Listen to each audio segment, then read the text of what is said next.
இந்த பதிவை கேட்டுக்கிட்டும் பார்த்துக்கிட்டும் இருக்கிற எல்லாருக்கும் என்னுடைய நன்றியையும் வணக்கத்தையும் முதல்ல நான் தெரிவிச்சுக்கிறேங்க.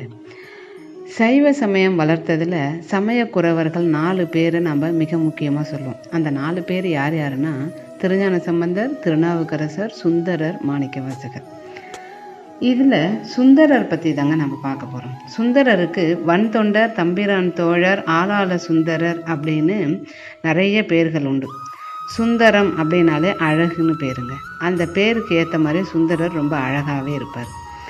அவர் மண்ணுலகில் பிறக்கிறதுக்கு முன்னாடி கைலாயத்தில் இருந்தார். அவர் கூடவே கமலினி, அனிந்திதை அப்படின்ற 2 பெண்களும் அங்கே இருந்தாங்க. அந்த 2 பெண்கள் மேலே சுந்தரருக்கு காதல். அந்த 2 பெண்களுக்கும் சுந்தரர் மேலேயும் காதல். இதை பார்த்த சிவபெருமான், கைலாயத்தில் இருக்கிறவங்களுக்கு இந்த மாதிரியான சிற்றின்பங்கள் எதுவும் இருக்கக்கூடாது, உங்களுக்கு அந்த மாதிரியான ஆசை வந்ததுனால நீங்கள்